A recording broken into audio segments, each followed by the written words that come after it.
Hi, Charles. Thank you again for meeting with me this week. I appreciate your time. So, today it sounds like you are coming in for some, questions about confidence. And so I really kind of prepared and thought about, maybe things and ways to structure the session today around confidence. But I was also wondering if we could just spend a little bit of time, getting to know each other a little bit more, and also seeing if, you had any questions from last week. So first, you talked a lot about golf last week, and, it's such an interesting sport and one that I have never played. And I was wondering, again, just to sort of get to know you a little bit better, what might you tell someone who's never played, the sport of golf? And it's clearly very different from other sports, right? It is not team-based. You can't really diffuse the responsibility. Yeah. If I was joking, I'd tell them it's a really stupid idea to try and hit a little ball into a little hole. Ah, yes. Okay. But if I was being serious, it's a very unique game because it challenges you to really perform a tough demand. Yeah. And the cool thing about it is that there's no one right way to play golf, because everyone, as in every sport, like everyone's got different skills, but in golf, people hit the ball different distances, they play with different clubs. Right. The way they shape shots is differently. There's so much decision making that goes onto your shoulders that is directly related to your skill set. That is, I think, different from team sport, because you don't have people to pick up your deficiencies, or you don't have people to accentuate your strength. It's all on you. Yeah. And so I think that's something that's very cool about golf. I also think that, if you like being outdoors, a golf course can be a really pretty place. Yes. Yes. And there are so many golf courses. So you get into a pool, or you get onto a basketball court, or you get onto a soccer pitch, and other than the environment around you, it's all the same. The dimensions are the same. On golf course, the environment around you is going to be very different, and the dimensions are going to be different. The tee boxes, the greens, the fairways, the bunkers, the rough, where the trees, the shapes of the holes, and so it's really, it's very different, and it's a game that people of all shapes and sizes and walks of life can play. And on top of that, it's one of the only sports where, there's all these different sets of tee boxes for different levels of ability. And so I think it's just a very unique game, and the variety of challenges it gives you.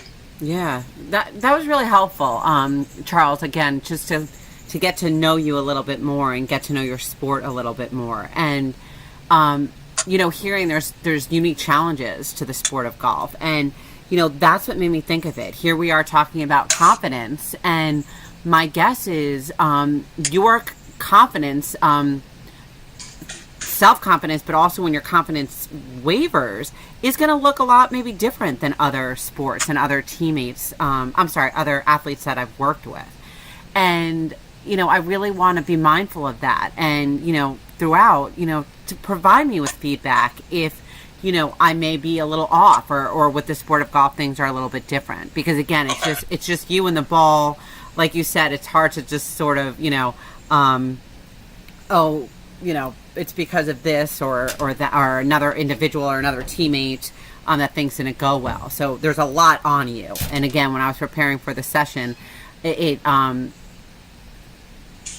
felt that heaviness. I did. Yeah, and I think the one, also the thing is unique is that, you can, every shot is its own shot, but, if you get into a bad hole and you totally lose focus of that kind of mindset of just being present with each shot, you can make an 8.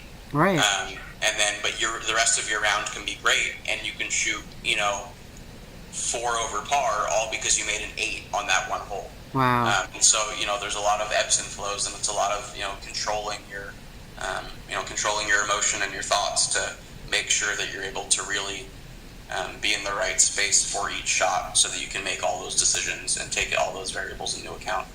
And Charles, that's exactly what we're going to focus on today. So you talked about, your feelings and your emotions.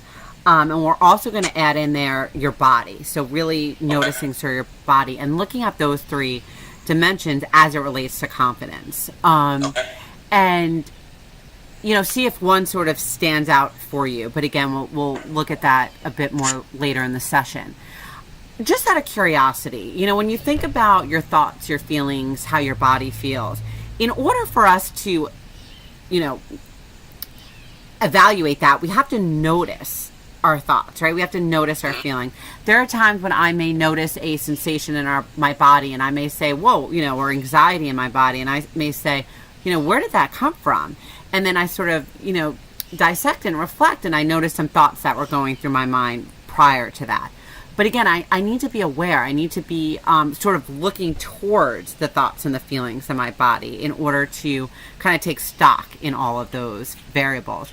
Do you, and sort of a broad definition we look at often is mindfulness, right? Of being mindful, being aware, a conscious awareness of our mind, body, and feelings. Do you utilize mindfulness at all? Is this a practice that you've undergone or read any books?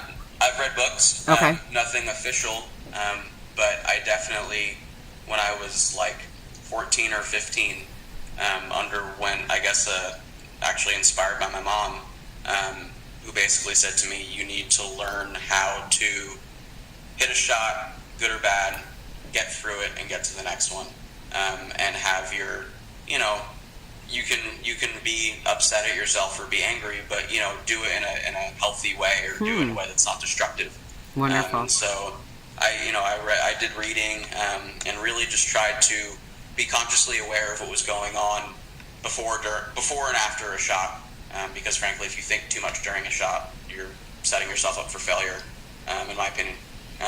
And so being aware, and then being aware, especially of the transition from shot to shot. Wow. Because if you don't end that last shot, and move into the next shot, then you're kind of getting into a gray area where your control of the outcome of the next shot might be altered. Wonderful. And that's exactly it. So what you're doing is mindfulness, right? So we're just putting a label to it. And, what I hear is you had to notice, oh, wait a second, I'm overthinking. I'm thinking too much about this hole, or I'm bringing the last hole into this hole. And again, sort of turning your attention to that. Because unless we notice it and unless we're aware of it, how are we going to make changes, right? So, with this session, we are going to look to see if you can do things differently.